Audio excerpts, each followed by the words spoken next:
살펴볼 말씀, 하나님이 각자 또 우리에게 주시는 말씀, 신약성경 요한복음 8장 24절로 37절입니다. 요한복음 8장 24절로 37절 앞에 화면을 보시면 되겠습니다. 대독합니다. 이러므로 내가 너희에게 말하기를 너희가 너희 죄 가운데서 죽으리라 하였노라. 너희가 만일 내가 그인 줄 믿지 아니하면 너희 죄 가운데서 죽으리라. 저희가 말하되 내가 누구냐? 예수께서 가라사대 나는 처음부터 너희에게 말하여 온 자니라. 내가 너희를 대하여 말하고 판단할 것이 많으나 나를 보내신 이가 참되심에 내가 그에게 들은 그것을 세상에게 말하노라 하시되 저희는 아버지를 가리켜 말씀하신 줄을 깨닫지 못하더라. 이에 예수께서 가라사대 너희는 인자를 든 후에 내가 그인 줄을 알고 또 내가 스스로 아무것도 하지 아니하고 오직 아버지께서 가르치신 대로 이런 것을 말하는 줄도 알리라. 나를 보내신 이가 나와 함께 하시도다. 내가 항상 그의 기뻐하시는 일을 행함으로 나를 혼자 두지 아니하셨느니라. 이 말씀을 하심에 많은 사람이 믿더라. 그러므로 예수께서 자기를 믿은 유대인들에게 이르시되 너희가 내 말에 거하면 참 내 제자가 되고 진리를 알지니 진리가 너희를 자유케 하리라. 저희가 대답하되 우리가 아브라함의 자손이라 남의 종이 된 적이 없거늘 어찌하여 우리가 자유케 되리라 하느냐. 예수께서 대답하시되 진실로 진실로 너희에게 이르노니 죄를 범하는 자마다 죄의 종이라. 종은 영원히 집에 거하지 못하되 아들은 영원히 거하나니 그러므로 아들이 너희를 자유케 하면 너희가 참으로 자유하리라. 나도 너희가 아브라함의 자손인 줄 아노라. 그러나 내 말이 너희 속에 있을 곳이 없으므로 나를 죽이려 하는도다. 아멘. 오늘 오전 설교 제목 두 번 우리 같이 읽겠습니다. 시작. 자유케 하는 진리에 속하여 영생을 얻으라.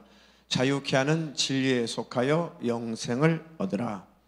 이 제목으로 설교할 때에 하나님의 그 음성이, 그 말씀이 여러분들의 심령에 들려오고 또 믿음으로 새겨지기를 주님의 이름으로 축원합니다. 그래서 제목처럼 자유케 하는 그 진리의 말씀, 그 진리 안에 속해서 끝까지 믿음을 지키고 영생을 취하시기를 주님 이름으로 축원합니다. 축원합니다. 이런 복 받기 원하시면 채팅창에 아멘 하겠습니다. 예, 아멘이 많이 올라오고 있습니다.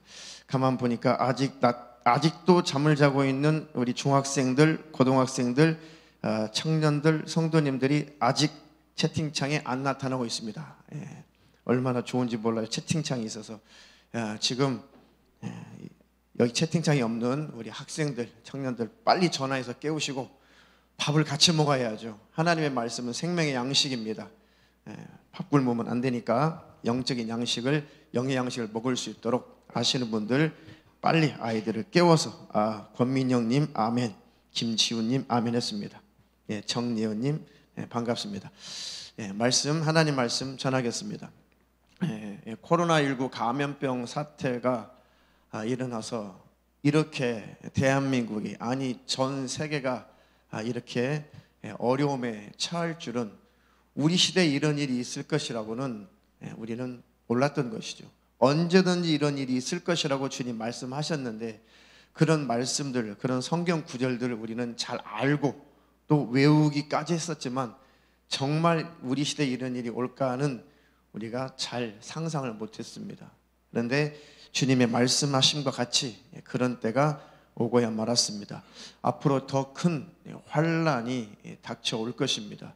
이것은 제 말이 아니라 마태복음에도, 그리고 구약성경에도, 특별히 요한계시록에도 주님 오실 때까지 이 환란은 계속 증가된다고 했거든요. 계속 증가되고 더 확장되는 것입니다. 그러니까 무슨 사건이 있은 후에 예수님이 재림하신다, 그런 뜻이 아닙니다. 이 환란은 계속해서 사태가 심각해지고 증가되는 것입니다. 이 계시록은 시간 순서대로 기록된 것이 아니라 사건별로 그 의미에 따라서, 하나님의 섭리에 따라서 기록이 됐거든요. 그러니까 시한부 종말론자들이라든지 이 세대주의자들은 이 계시록, 이 종말론을 엉뚱하게 해석을 해서 무슨 사건이 있으면 주님 오신다, 뭐 몇 번째 나팔제한 후에 예수님 오신다, 다 거짓말입니다. 속아서 그런 것입니다. 아니에요. 그렇다면 언제 주님 오실지 모른다는 그 구절은 왜 있겠습니까? 절대 거짓된 종말론에 속지 마세요. 주님은 지금도 오실 수 있습니다. 내일도 오실 수 있습니다. 지금 이 코로나19 감염병 사태가 끝난 다음에 더 큰 환란이 닥친 다음에 주님이 오실 수도 있고 언제든지 주님은 오실 수 있습니다. 그래서 우리는 항상 깨어 있으라는 것이죠. 이렇게 마지막 때를 잘 분별해야 거짓 종말론에 속지 않습니다. 그러니 저 여러분들은 마지막 때에 주님이 오실 날이 가까우면 가까울수록 성경 하나님의 말씀을 중심으로 분별 잘하시기를 주님의 이름으로 축원합니다. 자칫 잘못된 인간의 철학에서 나온 철학적인 교리라든지 이런 것들에게 이 가문이설, 그럴싸한 것들, 이것들도 성경의 가르침을 기준으로 해서 잘 분별하고 미혹당하지 않기를 주님의 이름으로 축원합니다. 그 말씀을 일부를 오늘 설교 시간에 하려고 하는 것입니다. 마지막 때일수록, 다시 말하면 마지막 때일수록 진리와 비진리를 성도님들이 스스로 잘 성경을 중심으로 분별해야 되는 그런 때가 도래했다는 것입니다. 그러니 더욱더 누구의 말, 어떤 교리, 어떤 책, 어떤 학식, 어떤 학문 이런 것보다 성경 말씀을 항상 중요시 여기시고 그 말씀을 기준으로 해서 진리와 비진리, 성경적인 것과 비성경적인 것을 잘 분별하셔서 꼭 신앙생활만큼은 승리하시기를 축원합니다. 축원합니다. 이 마지막 때에 주님 오실 날이 가까우면 가까울수록 이 악한 영들, 이 사단의 계략은 어떤 계략을 가지고 있냐? 여러 가지가 있지만 오늘 몇 가지만 다루겠습니다. 어떤 생각을 인류에게 집어넣는가? 인간은 스스로 행복하게 살 수 있다고 속입니다. 하나님 없이도 인간은 스스로 행복하게 살 수 있다라고 열심을 내서 우리가 지상 낙원을 만들어 보자. 우리 열심을 내어서 행복한 나라를 만들어 보자. 우리가 열심을 내어서 정말 최고의 그런 낙원을, 천국과 같은 그런 낙원을 만들어 보자. 그 생각을 사단이 공급해서 많은 사람들이 하나님을 제외시키고 하나님과 상관없이 우리 인간끼리 과학 문명을 많이 발전시켜서 하나님 없이도 우리는 충분히 싸우지 않고 다투지 않고 마음껏 먹고 마시고 행복하게 평화롭게 살 수 있다라는 사상을 역사적으로 계속 공급했죠. 그 첫 번째 속았던 그 부류가 우리 인류의 조상 아담과 하와가 제일 먼저 속았습니다. 야, 선악과를 먹으면 하나님처럼 지혜로워진다. 아니, 하나님처럼 지혜로워진다면 하나님 필요 없다는 얘기죠. 너 하나님 없이도 스스로 살 수 있다, 그런 얘기죠.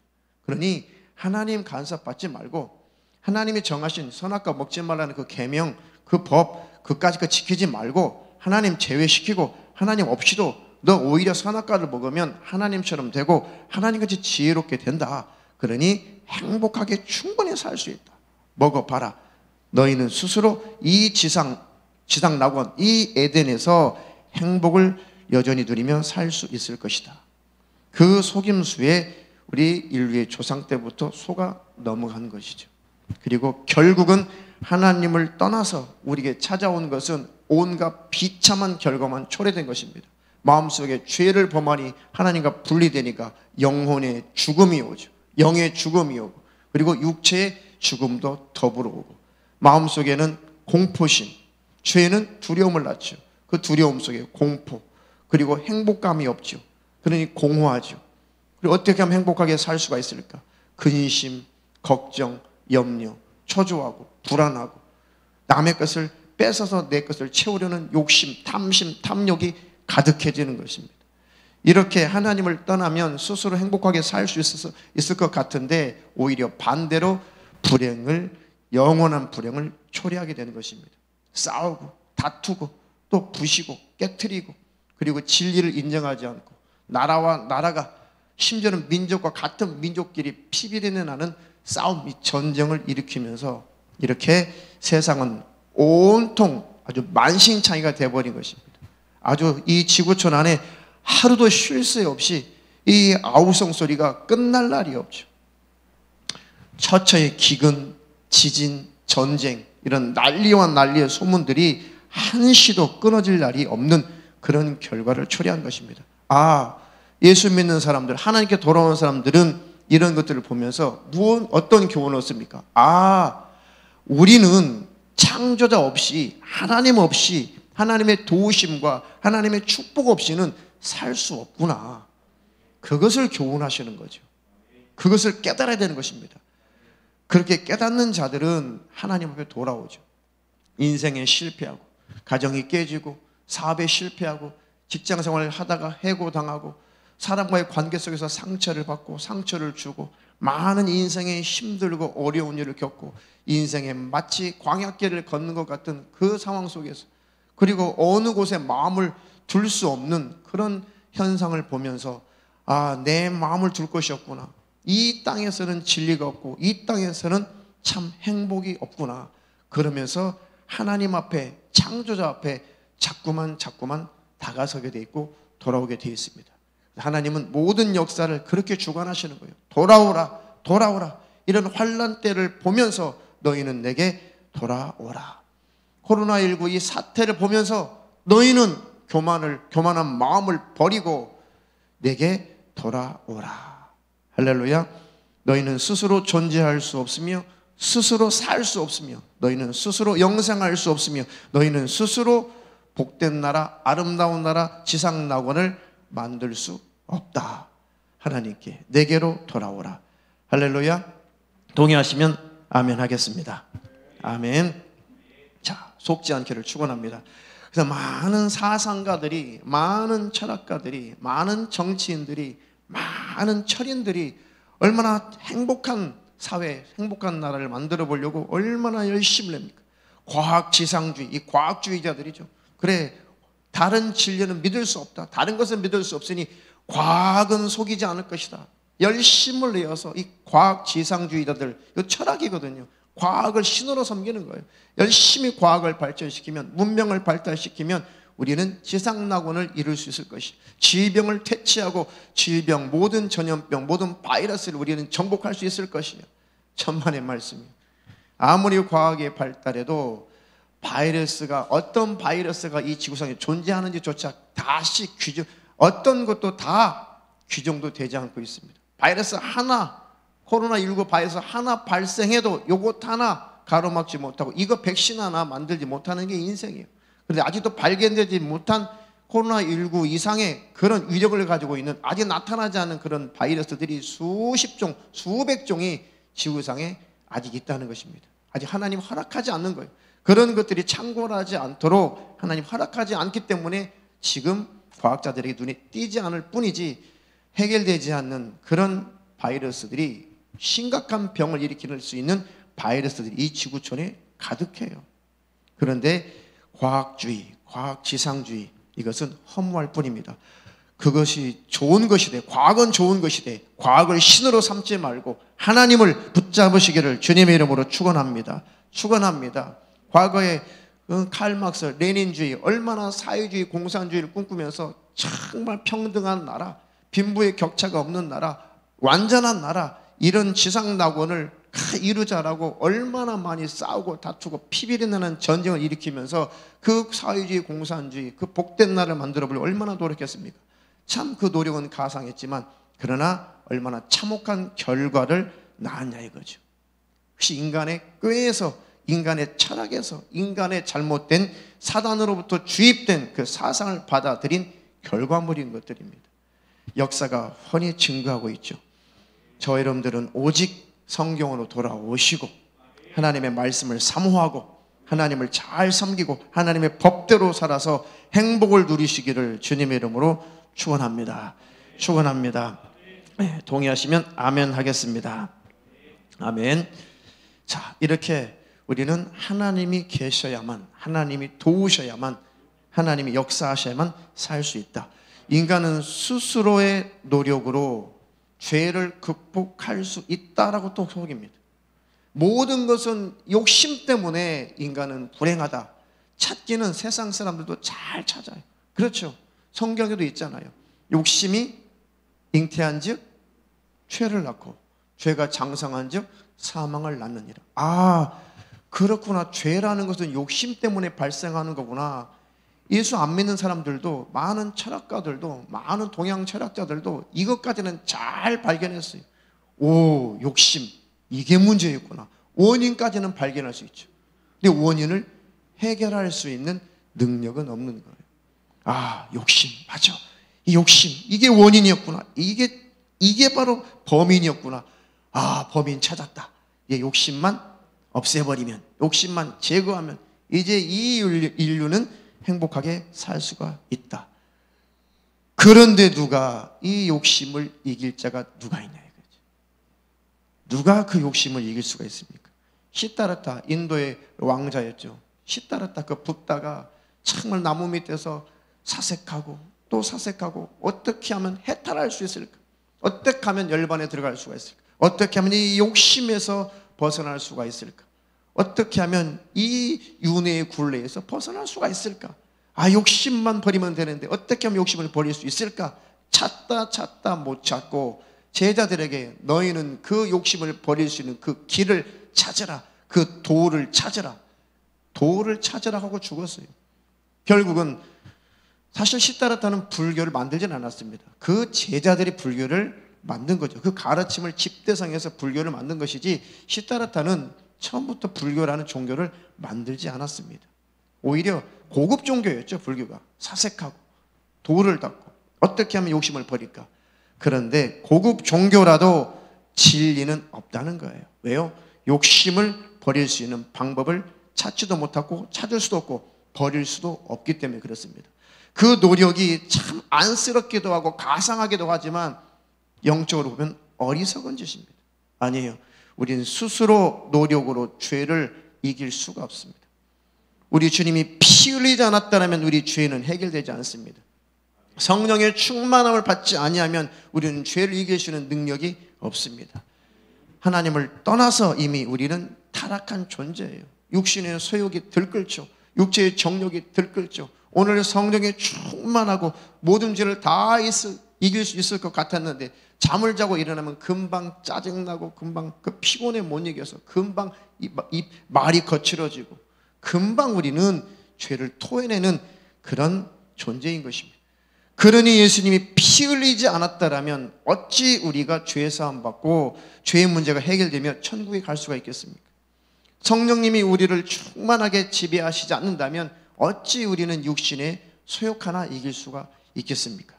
그러니 십자가 은혜 앞에 겸손하시고 성령의 충만함을 구하시기를 주님의 이름으로 축원합니다. 축원합니다. 또 기독교 안에도 교묘하게 이 사단이 잘못된 사상을 주입합니다. 오늘 이것에 이 대목에 집중하시기 바랍니다. 자, 타종교는 차치하고라도 기독교 안에 진리를 말한다고 하는 기독교 안에도 사단이 교묘하게 비진리를 집어넣고 비성경적인 사상을 집어넣고 신앙이 아닌데 신앙인 양, 구원이 아닌데 구원인 양, 영적 생활이 아닌데 영적 생활인 양 오해하고 착각하게 만들어서 얼마나 많은 기독교인들을 농락하며 속이고 있는지 말씀으로 잘 분별하시기를 주님의 이름으로 축원합니다. 축원합니다. 그 사상 중에 인간은 예수를 구주로 영접한 다음에 그로 끝나는 것이 아니라 자신의 착한 행실의 분량을 채워야만 천국에 들어간다고 교묘하게 속여. 겉으로 보기에는 굉장히 거룩하게 보이죠. 겉으로 보기에는 굉장히 진리처럼 보이죠. 예수님을 영접하고 해도 그것으로 죄의 문제가 해결되지 않고 그것으로 하나님의 자녀가 되어서 천국에 들어갈 수 있는 그런 자격이 되는 것이 아니라 예수님을 확실히 영접하고 거듭났을지라도 이제 착한 행실, 착한 행위에 뭔가 분량을 채워야만 천국에 들어간다고 교묘하게 그럴싸하게 교리를 만들어서 가르칩니다. 기독교 안에도 그런 부류들이 많이 있어요. 기독교는 아니지만 천주교는 기독교 아니거든요. 자, 대표적인 종교가 기독교와 비슷한 유사 기독교인 천주교가 바로 대표적인 것입니다. 예수님이 인정하죠. 예수님 대속의 은혜를 천주교는 인정합니다. 그러나 예수님의 피 흘리신 공로를 힘입어서 천국 가는 것이 아니라 예수님을 영접했다면 자기의 선한 행실, 자기 공로, 자기 의를 쌓아놔야 천국에 들어간다는 거예요. 그렇게 가르치죠. 자기 공로가 부족하면 연옥에 들어가서 지옥과 천국의 중간지대인 연옥에 들어가서 고통을 당하다가 어느 정도 시간이 차면 천국에 들어간다는 그런 헛된 망상 같은 교리를 만들어냈습니다. 아니면 후대 사람들이 자기 가족과 자손들이 헌금을 많이 해주면 연옥에 있는 가족들이 천국으로 들어간다 그렇게 가르쳤어요. 그래서 얼마나 많이 부패했고 얼마나 많이 타락했습니까? 그래서 막 돈을 갈취해줘. 돈 갖고 와, 돈 갖고 와, 돈 갖고 와. 그러면 내 부모가 연옥에 있다가 천국에 들어갈 거예요. 예수의 피는 무시되는 것이죠. 아니요. 하나님 나라 천국 문이 열리는 것은 예수의 피의 공로를 힘입을 때 열리는 것입니다. 예수 그리스도를 영접하고 거듭나고 성령 받고도 우리는 또 잘못하죠. 실수하죠. 죄를 짓죠. 그러니까 우리가 피 흘리신 예수님의 그 공로를 의지해서 예수의 피를 힘입어서 회개하고 자백하는 것입니다. 하나님 오늘도 육신을 가졌기에 실수했습니다. 마음을 다하여 뜻을 다하여 목숨을 다하여 모든 성품을 다하여 하나님을 사랑하라고 말씀하셨는데 하나님 오늘도 단 하루도 나는 그렇게 살지 못했음을 시인합니다. 고백합니다. 자백합니다. 주의 흘리신 피로 나를 덮어 주시옵소서. 날 예수로 옷 입혀 주시옵소서. 나는 부끄러운 자입니다. 그들이 천국에 들어가는 것입니다. 그렇게 회개하는 사람. 내 이웃을 내 몸처럼 사랑하라고 말씀하셨는데 하나님 그렇게 살아야 맞는데 예수 믿는 자로서 예수 믿는 자답게 그렇게 살아야만 되는데 오늘도 단 하루도 나는 그렇게 살지 못했으니 주님 날 어찌하면 좋겠습니까? 나를 불쌍히 여겨 주시옵소서. 나는 죄인이로소이다. 주의 보혈로 나를 덮으소서. 주의 흘리신 피로 나를 깨끗하게 하옵소서. 겸손히 진실하게 자기 죄를 자백하면 주님이 흘리신 보혈로 씻김 받아 천국에 들어가는 것입니다. 그들은 주님 오실 때에 나의 어여쁜 신부야, 겸손한 나의 신부야, 이리로 올라오너라. 그 음성 듣고 주님 앞에 올라가는 것입니다. 할렐루야. 올바른 구원관을 가지고 올바른 신앙생활 잘하시기를 축원합니다. 그 은혜를 경험하는 자들이 어떻게 방종하며 어떻게 방탕한 삶을 살겠어요? 그 은혜의 복음을 아는 사람들이 어떻게 인생을 함부로 살겠냐고요. 그럴 수 없는 것입니다. 은혜를 알면 알수록 우리는 신앙 양심이 더 살아나게 되어 있습니다. 주님의 피 흘리신 은혜를 경험하면 경험할수록 우리 안에 신앙 양심이 더욱더 발전되게 되어 있습니다. 더 살아나게 되어 있어요. 더 주님을 닮아가기를 원하게 되어 있습니다. 더 십자가를 지고 싶어지고 더 주님을 사랑하게 되고 이웃을 더 사랑하는 방향으로 가게 되는 것이죠. 이들이 바로 진리를 경험한 자들이에요. 이들이 바로 복음을 안 자들입니다. 은혜의 복음을 경험한 사람들은 바로 그 길로 가게 되는 것입니다. 그런데 그 길은 쉽지 않아요. 좁은 길입니다. 협착해요. 찾는 이가 적습니다. 다 인본주의로, 다 율법주의로, 다 천주교로, 다 자기 스스로 죄를 극복할 수 있다고 욕심을 버릴 수 있다는 그런 종교들로 막 사람들이 빠져나가지 오직 십자가의 길로 가는 온전한 복음을 소유하여 예수님이 가신 길로 가는 사람은 적다는 것입니다. 저 여러분들과 방송 듣는 모든 주의 성도들은 주님께서 제시하신 그 길로만 가시기를 주님의 이름으로 축원합니다. 축원합니다. 모든 인류는 스스로 죄의 문제를 해결할 수 없다. 그리고 신이 될 수 없다. 흠도 없고 점도 많은 우리 때문에 주님은 피 흘리시고 대신 죽으셔야만 했던 것입니다. 그것을 받아들이는 자는 은혜를 경험하는 것이고 그것을 받아들이는 자는 구원을 얻을 것입니다. 그렇게 구원을 얻어 하나님 나라 천국에 들어가기를 주님의 이름으로 축원합니다. 축원합니다. 또 한 가지 기독교 안에 교묘하게 틈타고 들어온 사상, 사단으로부터 공급된 또 기독교 안에 틈타고 들어온 사상이 뭡니까? 인간은 예수를 확실히 영접했을지라도 성령 받고 거듭났을지라도 반드시 율법의 조항들을 지켜야만 천국에 들어간다고 이렇게 속이죠. 정말 그럴싸하죠. 초기 기독교인들 가운데 이런 미혹들이 많이 있었습니다. 그래서 갈라디아서를 하나님이 바울에게 쓰게 했죠. 실컷 복음 전해서 너희 의로 너희들이 율법의 조항을 지킨다고 구원받고 천국 가는 거 아니고 너희들이 죄인이기 때문에 완벽할 수 없기 때문에 예수님이 하나님의 아들이 오셔서 피 흘려 죽으셨다. 예수의 피의 공로를 힘입고 천국에 들어가라. 그렇게 온전한 복음을 바울과 많은 사도들이 전했거든요. 너희들이 실수했거든. 그때마다 자백하고 회개해라. 그럼 예수의 피로 씻겨질 것이다. 그런 너희는 천국에 들어갈 것이다. 우리의 구원은 오직 예수다 라고 사도 바울과 많은 초대교회 사도들과 여러 성도들이 그렇게 외치고 가르쳤건만 교묘하게 유대주의들이 들어왔어요. 교묘하게 율법주의자에 들어와가지고 아니야, 그래도 절기는 지켜야 돼. 그래도 할례는 받아야 돼. 그래도 안식일은 지켜야 돼. 그래도 율법에 그런 조항들은 지켜야 돼. 그래도 먹는 법 이런 것은 잘 지켜야 돼라고 하면서 그거 잘 지켜야 돼도 천국 가라고 교묘하게 성경 시대에도 초대교회도 이런 이단들이 있었거든요. 그러니 곳곳에 하나님은 사도들을 통해서 특별히 바울을 통해서 그것이 아니라고 얼마나 많이 외쳤어요. 오히려 너희들은 십자가의 원수로 행하는구나. 우리는 우리의 의를 힘입어 율법의 조항들을 지켜 천국에 들어가는 것이 아닌 것입니다. 현대판 율법주의, 이것을 신율법주의라고 제가 누차 설교했습니다. 교묘하게 우리는 구약의 율법 다 안 지켜, 우리 율법주의 아니야 하면서도 현대판 율법주의가 또 나타나게 됐습니다. 그래서 적당하게 골라서 필요한 것들은 지킬 것은 지키고 또 지탄의 대상이 될 만한 것들은 버리고 취사 선택해서 적당한 것만 뽑아서 율법을 지켜서 그거 지켜야만 복받고 그거 지켜야만 천국 가고 그 지켜야만 신앙생활을 잘한다고 교묘하게 사단이 잘못된 사상을 또 집어넣었죠.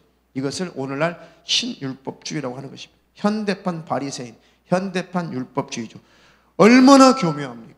얼마나 우리 구약 율법 안 지킨다니까 라고 자신 있게 말하지만 교묘하게 여러 가지 구약의 그런 적절한 그런 절기들을 끌어다가 강조하며 지키게 만들고 새로운 교회의 규칙들과 새로운 교회력, 새로운 교회의 전통을 이것을 법으로 만들어 가지고 그것을 압박해서 지키게만, 그렇게 지켜야만 신앙생활을 잘하고 지켜야만 천국 들어간다고 교묘하게 다시 율법으로 새로운 법으로 올가매죠. 사단의 계략이 그렇습니다. 왜 그럴까요?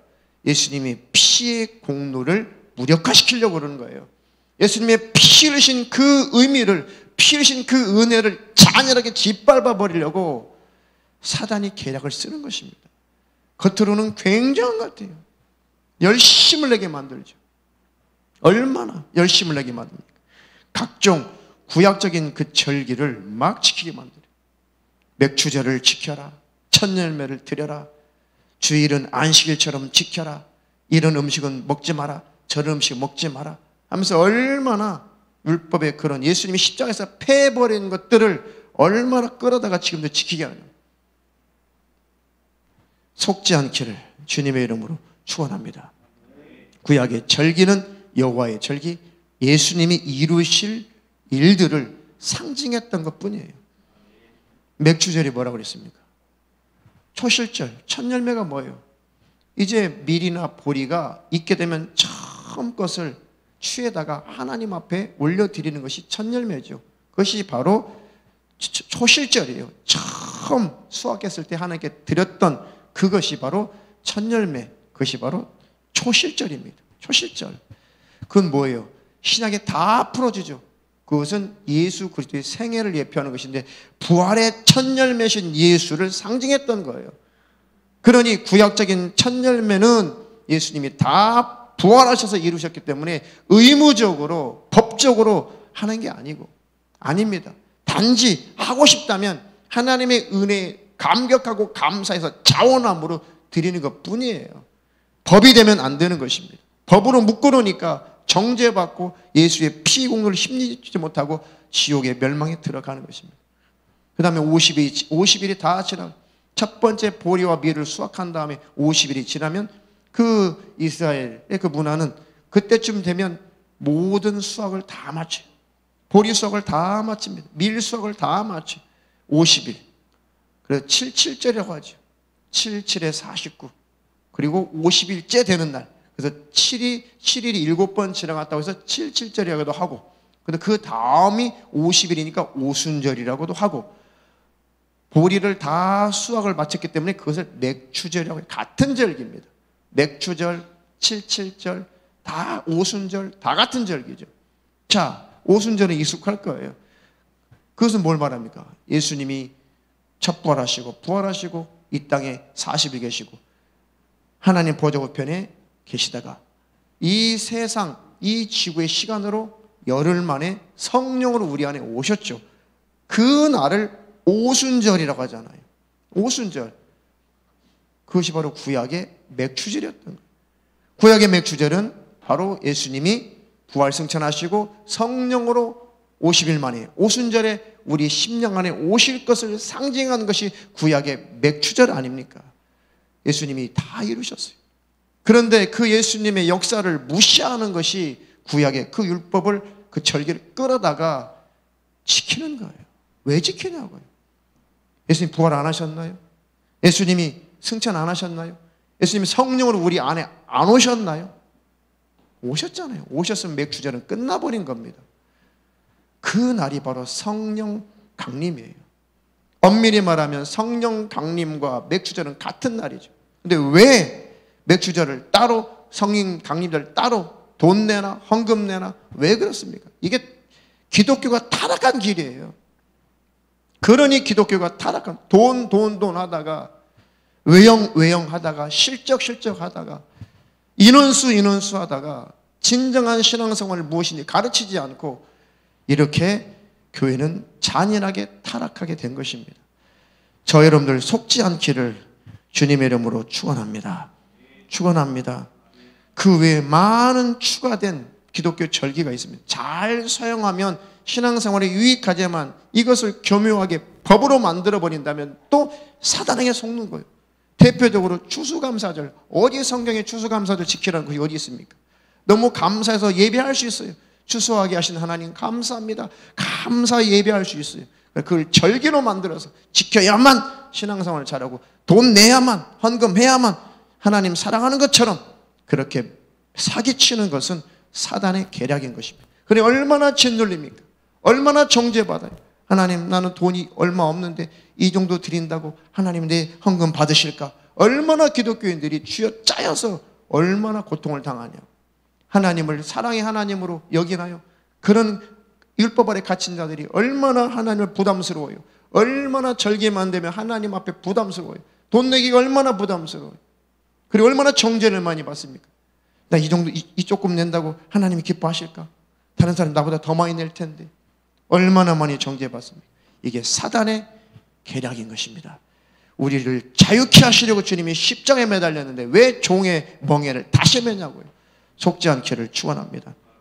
12월 25일은 예수님 태어나신 날인가요? 천만의 말씀. 성탄절은 절대로 예수님 태어나신 날 아닙니다. 예수님이 태어나심을 기념하여 예배 드릴 수는 있어요. 근데 성탄절 절기로 만들어가지고 절기니까 돈 내나 헌금해라. 이렇게 돈을 강조해서 교회는 타락하기 시작했던 것입니다. 그 역사가 그래요. 역사가.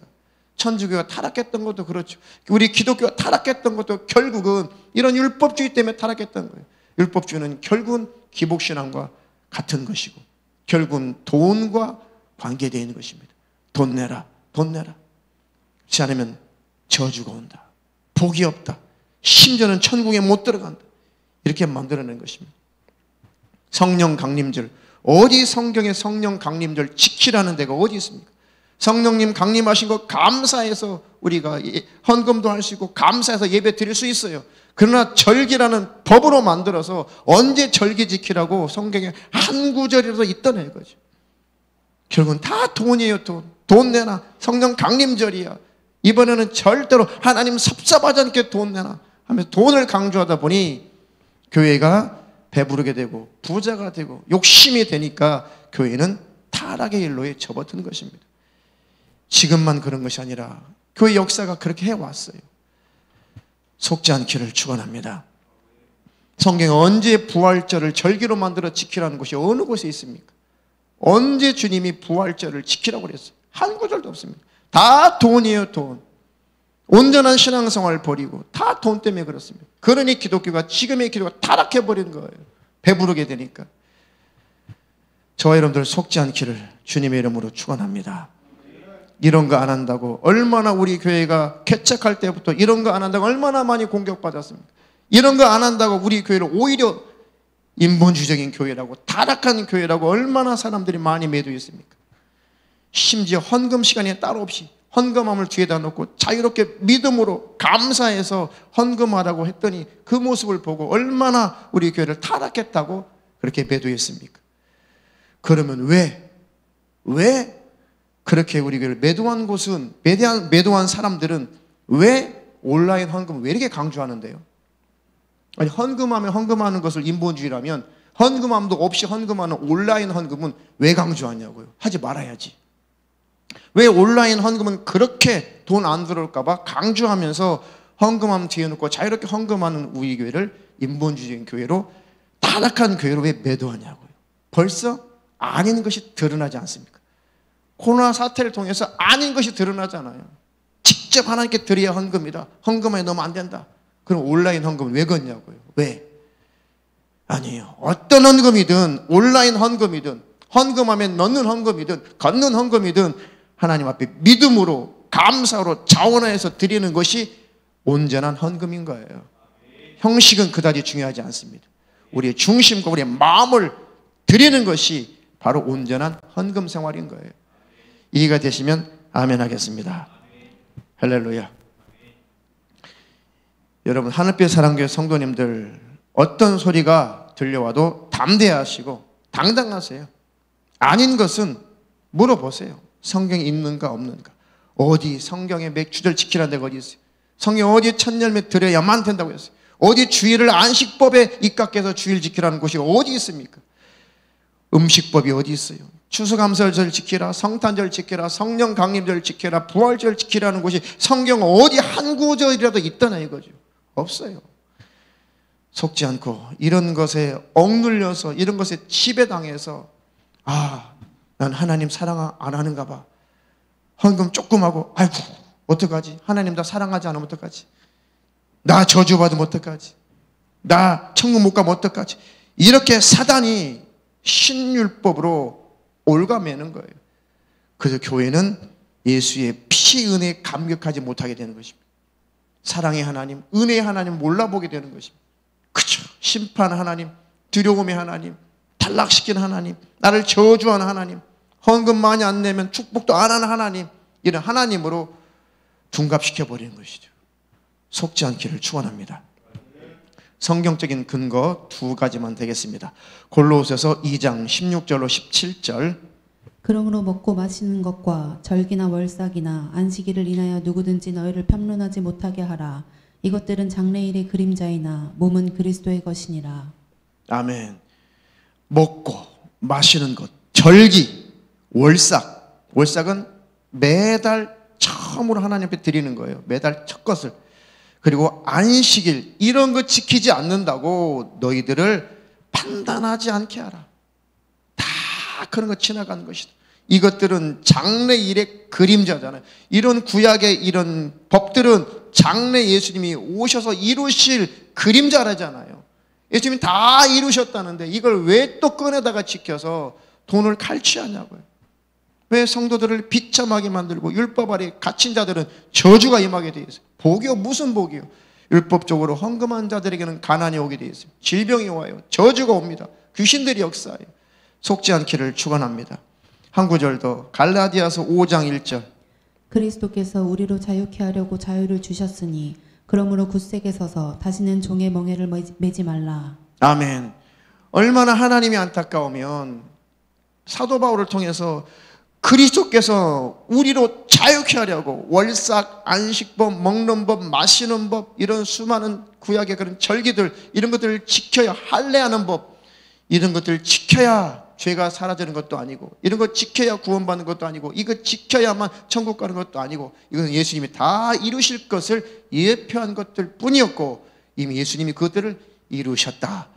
너희들은 이제 그런 것에서 자유하라. 단지 이제 너희는 하나님을 사랑하고 내 이웃을 하나님 사랑하는 것처럼 사랑하라.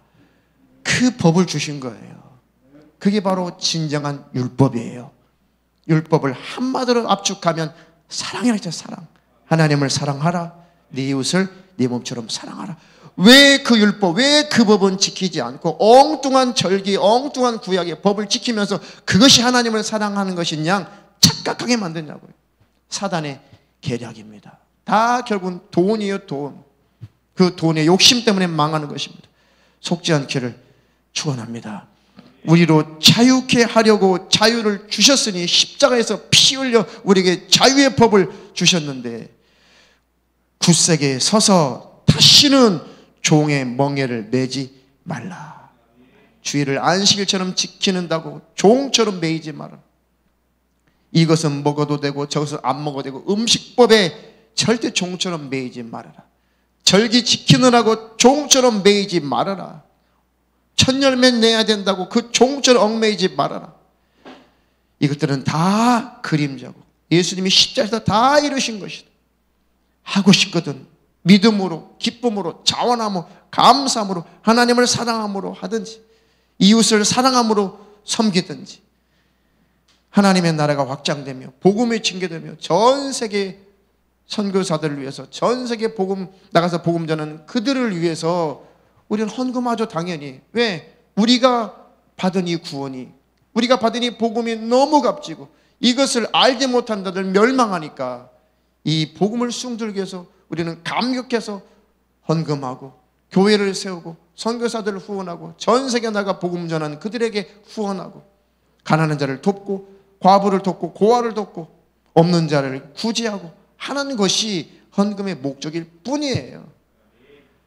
할렐루야. 신앙생활 성경대로 잘 하시기를 주님의 이름으로 축원합니다. 축원합니다.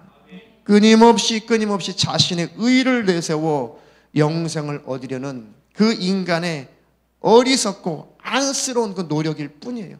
그렇다고 천국 가는 것은 아닙니다.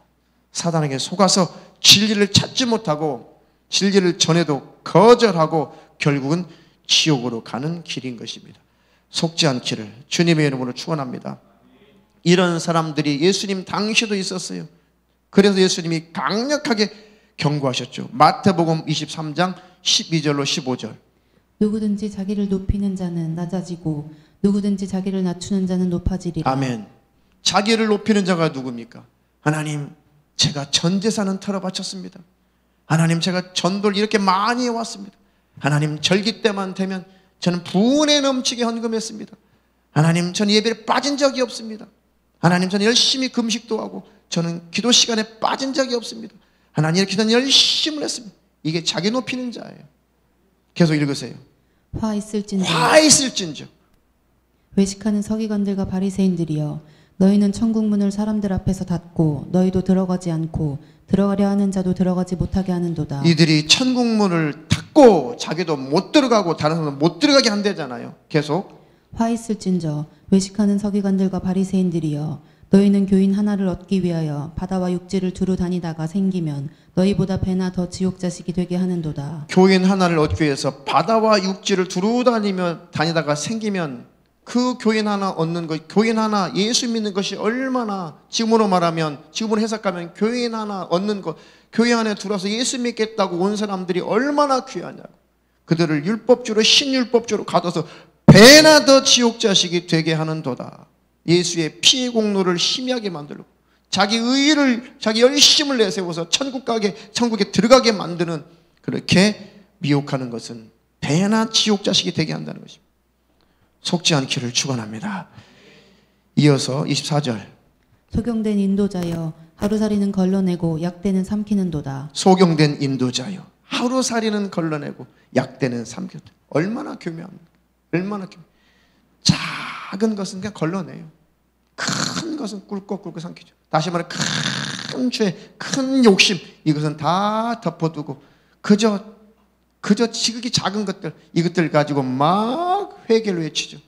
진짜 회개할 것은 꿀꺽 삼켜버리고, 정말 아무것도 아닌 것은 막 강하게, 왜 그 법들을 안 지키냐고 막 강하게 회개를 외치죠.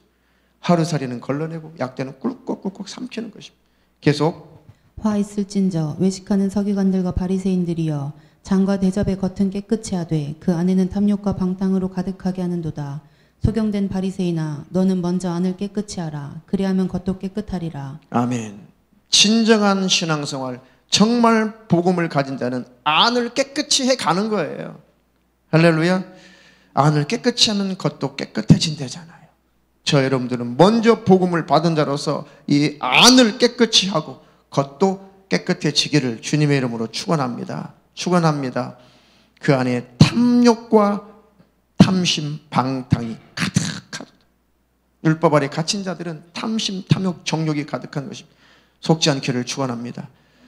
27절 화 있을진저 외식하는 서기관들과 바리새인들이여 회칠한 무덤 같으니 겉으로는 아름답게 보이나 그 안에는 죽은 사람의 뼈와 모든 더러운 것이 가득하도다. 이와 같이 너희도 겉으로는 사람에게 옳게 보이되 안으로는 외식과 불법이 가득하도다. 아멘. 겉으로는 아름답게 보이죠. 율법주의 얼마나 겉으로는 아름답게 일사불란하죠. 질서 잘 지키는 것 같죠. 아주 예배 안 빠지고 착착착착 잘하는 것 같죠. 겉으로는 아름답게 보이죠. 그 속에 무슨 은혜가 있고 무슨 사랑이 있으며 감격이 있습니까? 무슨 하나님을 경외함이 있습니까? 내 이웃을 돌아볼 그런 여유가 어디 있습니까? 죽은 사람의 뼈와 모든 더러운 것이 그 속에 가득하죠. 이와 같이 너희도 겉으로는 사람에게 옳게 보이되, 그렇죠? 율법주의자는 겉으로는 사람 앞에 덜덜 떨려 두려워하죠. 안으로는 외식과 불법이 가득해요. 안으로는 정말 사랑이 없어요. 겉으로는 두려워하죠. 속엔 사랑이 없어요. 불법이 가득하죠. 불쌍한 것입니다. 마지막 절 33절 뱀들아 독사의 새끼들아 너희가 어떻게 지옥의 판결을 피하겠느냐. 뱀들아 독사의 새끼들아 너희가 어떻게 지옥의 판결을 피하겠느냐. 얼마나 무섭습니까? 이렇게 신율법주의 그 아래에 갇힌 자 얼마나 비참해요. 그렇게 또 가르친 자는 또 얼마나 지옥 판결을 피할 수 없다고 했냐고요. 구약의 절기들, 교회에게 나타난 여러 가지 교회 전통 속에서 역사에서 찾아온 그런 많은 절기, 많은 그런 교회 안의 절기들 법으로 지키다가 예수의 피 은혜를 희석시켜서 무시해서 결국은 예수의 십자가를 부인하는 격이 되어서 지옥 간다는 것입니다.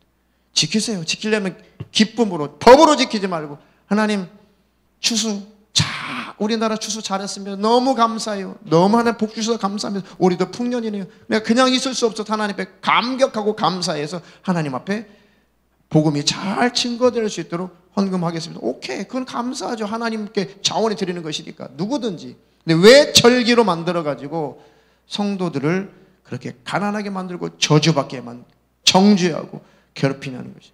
그러니까 교회들이 타락의 일로 서는 것입니다. 그러니 하나님의 심판이 오는 거예요.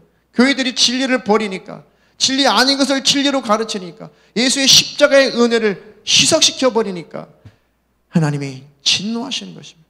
코로나19 사태가 왜 끊어지지 않겠습니까? 대한민국 잘 끝날 수 있었어요. 잘 끝나갔습니다. 왜 하나님이 계속 이런 것들을 왜 놓지 않고 계속 유지시키겠습니까? 회개할 것들은 회개하지 않았습니다. 싸우고 다툴 뿐이지 회개할 것은 회개하지 않아요. 교회들이 정당하게 외치고 정당하게 건의할 건 건의해야 되지만 그것보다 더 먼저 교회들이 회개를 해야 되는 것이에요. 목사들이 회개하고 성도들이 회개해야 되는 거예요. 교회들이 올바른 신앙생활의 길로 들어서야 되는 것입니다. 속지 않기를 주님의 이름으로 축원합니다. 저는 이렇게 설교가 이렇게 시간이 빨리 가는지 빨리 가겠습니다. 자, 진리를 앞에 두고도 진리를 모르는 사람들, 소경이라고 했죠. 소경. 자, 그들은 결국은 아무리 가르쳐 줘도 보지 못하고 깨닫지 못하는 그들, 그리고 끝까지 고집 부리는 그들은 결국은 부딪힐 돌에 부딪히고 마는 것입니다. 코로나 이 19 이 감염병을 통해서 드디어 딱 돌이 부딪혀 버린 거예요. 로마서 9장 30절로 33절. 그런즉 우리가 무슨 말 하리요? 의를 쫓지 아니한 이방인들이 의를 얻었으니 곧 믿음에서 난 의요. 의의 법을 쫓아간 이스라엘은 법에 이르지 못하였으니 어찌 그러하뇨? 이는 저희가 믿음에 의지하지 않고 행위에 의지함이라. 부딪힐 돌에 부딪혔느니라. 기록된 바 보라 내가 부딪히는 돌과 거치는 반석을 시온에 두노니 저를 믿는 자는 부끄러움을 당치 아니하리라 함과 같으니라. 아멘. 저희가 믿음을 의지하지 않고 행위를 의지해서 부딪힐 돌에 부딪혔다는 것이죠. 열심히 자기 행위를 앞세워서 구원받고 천국 갖고 흠도 없고 점도 없는 존재가 되어서 신적인 예수님 같은 존재가 되어서 들림받고 천국에 가보려고 했는데 해도 안 되거든요. 그러니까 부딪힐 돌에 부딪혀버린 것입니다. 코로나19 사태가 딱 터지니까 적나라하게 드러나는 것이 적나라하게 속지 않기를 주님의 이름으로 축원합니다.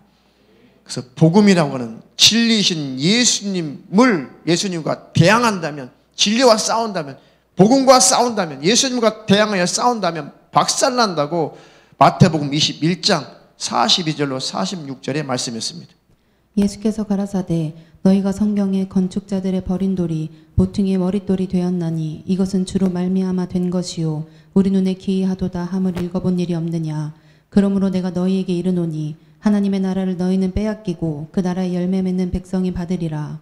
이 돌 위에 떨어지는 자는 깨어지겠고 이 돌이 사람 위에 떨어지면 저를 가루로 만들어 흩으리라 하시니 대제사장들과 바리새인들이 예수의 비유를 듣고 자기들을 가리켜 말씀하심인 줄 알고 잡고자 하나 무리를 무서워하니 이는 저희가 예수를 선지자로 알미었더라. 아멘.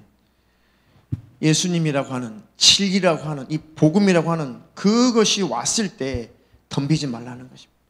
빨리 무릎 꿇으라는 것입니다. 아이고 하나님 제가 율법주의에 갇혔군요. 내가 기복주의에 갇혔군요. 표적주의에 갇혔군요. 은사, 이적, 능력, 표적주의에 내가 갇혀버렸군요. 내가 다원주의에 갇혀버렸군요. 복음이 딱 오면 그것들은 다 복음 앞에 무릎을 꿇고 버려야 됩니다.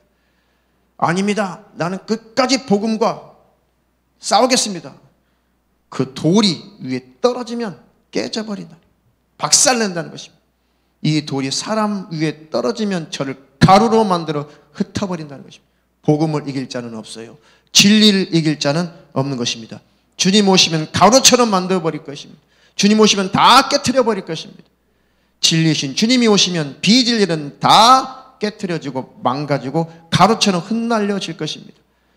그러니 진리 안에 거해서 꼭 영생 천국에 들어가시기를 주님의 이름으로 축원합니다. 축원합니다. 이 율법사들이 바리새인들 대제사장들이 자기에게 한 말씀인 걸 알아요. 이 비유가 이 예수님이 하신 이 비유가 자기에게 하신 말씀인 줄 알아요. 그래도 끝까지 대적하잖아요. 그래서 예수님을 잡아 죽이려고 해요. 무섭죠.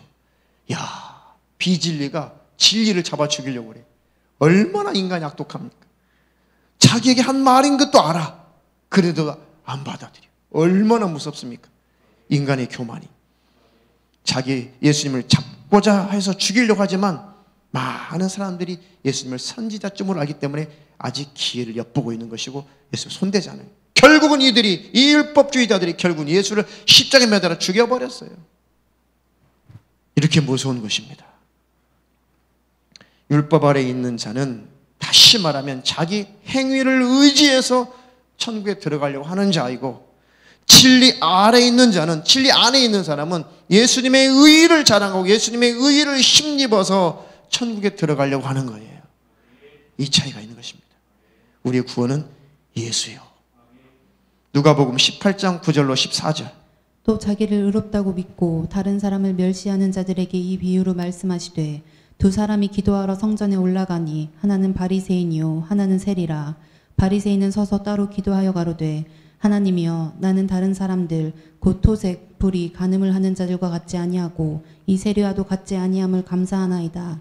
나는 일해에 2번씩 금식하고 또 소득의 11조를 드리나이다 하고 세리는 멀리 서서 감히 눈을 들어 하늘을 우러러보지도 못하고 다만 가슴을 치며 가로되 하나님이여 불쌍히 여기옵소서 나는 죄인이로소이다 하였느니라. 내가 너희에게 이르노니 이 사람이 저보다 의롭다 하심을 받고 집에 내려갔느니라. 무릇 자기를 높이는 자는 낮아지고 자기를 낮추는 자는 높아지리라 하시니라. 아멘. 우리 주님 말씀하시죠. 누가 불의한 자고 누가 의로운 자냐. 자칭 자기가 의로운 자. 하나님, 나 정도면 천국 가죠. 나 정도면 의인이죠. 나 정도면 영생을 얻을 수 있자라고 자칭 의인이 누구예요? 하나님이 인정치 않는 자칭 의인이 누구겠어요? 바리새인, 율법사, 세리, 율법사, 바리새인. 이 바리새인이 하나님 앞에 기도하면서 뻣뻣하게 목을 곧게 하늘 향해서 하나님, 나 좀 보십시오. 나 정도면 의인 아닙니까? 나 정도면 영생 얻지 않겠습니까? 나는요, 토색하지 않았습니다. 나는 불의를 행하지 않았거든요. 율법적으로 나는 간음을 행하지 않았습니다. 나는 저 따위 세리와 같이 그렇게 살지 않았습니다. 나는요, 일주일에 2번씩 금식했다니까요. 저는 소득의 11조로 꼬박꼬박 빠지지 않고 됐다니까. 이 정도면 저 율법 조항 이 정도면 잘 지킨 거 아닙니까? 저 의인 아닙니까? 저 영생하는 거 아닙니까? 하나님은 고개를 돌려버렸어요. 그리고 고개를 돌려서 진짜 의인을 향한 것입니다. 자기가 자칭 의인이라고 내세우는 그에게 하나님은 눈길을 돌려서 가슴을 치고 있는 나는 죄인입니다라고 번듯이 고개를 들지 못하고 하늘 우러러 보지 못하고 가슴을 치면서 회개하는 그 세리에게 주님은 눈길이 간 거예요. 멀리 서서 감히 눈들어 하늘을 우러보지도 못하고 다만 가슴을 치며 가로되 하나님이여 불쌍히 여기시옵소서. 나는 죄인이로소이다.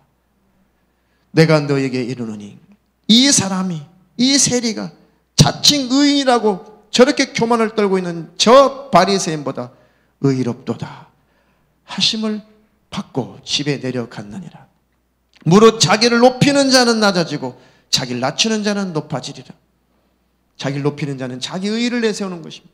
자기를 낮추는 자는 뭡니까? 자기를 낮춘다는 것은 열심을 내도 열심히 예배에 참석, 기도하고 헌금하고 전도하고 열심히 주님의 일에 동참할지라도 그것을 내세우는 것이 아니라, 그것을 자기 사랑 삼는 것이 아니라, 주님 이것 가지고는 내가 죄사함 받지 못하죠.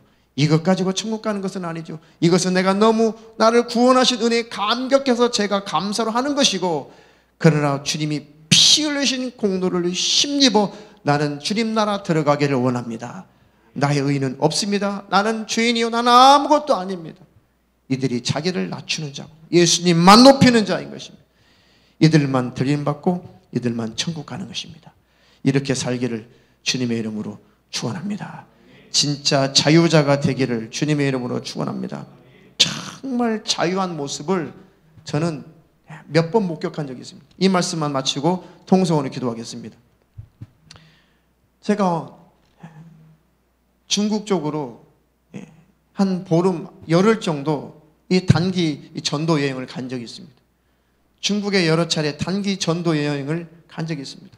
그런데 중국에 농촌을 주로 다녔는데 목회자들이 없어요. 성경을 가르치는 사람들이 없어요. 많은 지하교회, 많은 농촌교회가 있는데 그들에게 설교해 주는 자가 없어요. 목회자가 없어요. 정책적으로 목회자 배출의 목회자 수를 제한해 버렸기 때문에 이 파송되는 목회자들이 없어요. 그래서 목회자가 자기 본 교회에서 오전에 설교를 하고 점심 먹고 오후에는 옆 동네에 가서 예배를 인도해요.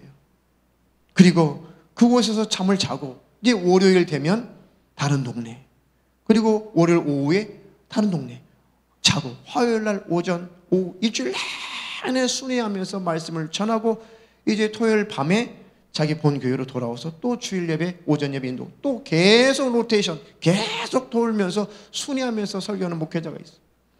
그러면 그 목회자가 오는 그 날이 그들에게는 유일하게 예배 드리는 날이에요. 그 날이 그들에게는 주일인 것이죠. 그들이 일요일 예배 안 드렸다고 지옥 가나요? 목회자가 수요일날 가면 수요일날 그들은 예배하는 날이에요. 다른 날은 예배자가 없어요. 예배 인도자가 없어요. 그러면 그들은 일요일날 예배 안 드렸다고 수요일날 예배 드렸으니까 주일 범했으니까 지옥 가나요? 제가 많이 생각했거든요. 근데 그들의 예배하는 모습과 찬양하는 모습은 우리 대한민국 어떤 교회와도 비교가 안 돼요. 그 순수함과 그 열심과 열정과 하나님을 향한 순전한 모습은 비교조차 안 돼요. 얼마나 부끄러우는지 몰라요. 참 그 예배하는 모습. 찬송가도 제대로 없어요. 성경책도 제대로 없어요. 음악성도 없어요. 그냥 리더자가 한 줄을 읽어주면 음과 박자 아무 상관없어요. 그냥 다 온통 음과 박자 상관없이 합창을 하는 거예요. 가사를 불러주면 또 불러주고 또 불러주고. 음악과는 전혀 상관없는 찬양이었어요. 그런데 그들의 눈에는 하염없는 뜨거운 감사와 감개의 눈물이 그 찬양하는 시간 내내 흐르더라고요. 목회자가 설교만 하면 너무 감격해서 아멘 아멘 하면서 그 말씀을 받아 먹더라고요. 과연 그들이 지옥 갈까? 일요일 예배 안 드렸다고, 화요일 예배 드렸다고 지옥 가냐고. 정말 이 지구촌 곳곳에 신앙인다운 신앙인이 있구나. 이 지구촌 곳곳에 신부다운 신부가 있구나. 정말 전도여행 갔다가 정말 많은 것을 깨닫고 왔습니다. 대만에도 그랬었고, 필리핀에서도 그랬었고, 중앙아시아도 그랬었고, 곳곳에서 정말 지구촌 곳곳에 정말 교회도 제대로 없는데, 목회자도 제대로 없는데, 주님의 피 흘리신 은혜에 감격해서 눈물로 예배하는 주님의 신부들이 지구촌의 곳곳에 있더라고요. 저 북한 지하교회 성도들이 부모님으로부터 전해받은 그 복음을 듣고 그 믿음을 가지고 얼마나 지금도 숨을 죽여가면서 기도하고 있습니까? 저 단동을 통해서 이 탈북한 사람들 중에 참 감격스러운 그런 실화가 있습니다. 어떤 북한에서 노인이 탈북을 시도해서 정말 이제 접경 지역에서 만났습니다. 그 노인에게 물어봤어요. 어르신은 왜 탈북하려고 하세요? 왜 탈북하려고 하세요? 자유를 얻고 싶어서 그래요? 너무 헐벗어 너무 고통스러워서 그래요? 아니야. 나 충분해. 나 있는 곳에서 충분해. 비록 먹고 살 것이 없고 헐벗고 가난하지만 압제당하고 살고 있지만 그러나 내 마음은 자유, 내 마음은 평안. 단지 내가 죽기 전에 단 한 번이라도 하나님 앞에 11조 한번 드리고 싶어가지고 내가 나온 거야. 총살당해도 하나님 앞에 내가 11조 한번 드리고 싶어가지고 내가 탈북한 거야. 내가 목 놓아서 소리 높여서 마음껏 목청을 높여서 찬송 한번 부르고 싶어서 내가 탈북한 것이지 내가 현실이 힘들어서 탈북하려고 하는 거 아니에요. 그런 믿음의 사람들이 북한 지하교회 성도들이 여럿 있습니다. 그들이 무슨 주일 예배가 있어요? 근데 무슨 절기가 있냐고요? 근데 무슨 율법이 있어요? 그들이 무슨 법이 있습니까? 오직 예수만 붙잡는 거 아닙니까? 누가 신부냐고요? 누가 신부겠습니까? 그래서 저나 우리 모든 기독교인들, 모든 한국교회는 정말 회개해야 돼요. 그 신앙의 순수성을 다 잊어버렸습니다. 회개해야 되는 것입니다. 주님은 곧 오실 것이고 다시 오실 것입니다. 저 여러분들이 올바른 신앙생활 함께 추구하며 가시기를 주님의 이름으로 축원합니다. 이 땅에 복음을 전할 수 없는 때가 온다고 해도, 마음껏 예배할 수 있는 그런 자유가 다 사라진다고 해도 여러분은 끝까지 믿음을 잘 지키세요. 여러분은 있는 곳곳에서 예배할 수 없는 때가 정말 온다면 여러분은 가정에서 곳곳에서 믿음을 잘 지키셔야 합니다. 저 같은 사람은 복음을 받아들이는 곳, 복음이 증거될 수 있는 곳에 가서 복음 전하다가 죽으면 되니까 여러분들은 곳곳에서 예배할 수 있는 때가, 예배를 이제 드릴 수 없는 때가 온다면 올바른 복음을 가지고 곳곳에서 신앙생활을 잘해야 되는 것입니다. 그때가 올 것입니다. 승리자가 되시기를, 천국에서 꼭 만나기를 주님의 이름으로 축원합니다. 두 손 높이 드시고 주님, 진리 안에 거하여 꼭 영생을 얻게 하여 주시옵소서. 올바른 신앙생활 잘하게 하여 주시옵소서. 우리 주여 3번 부르고 기도하겠습니다.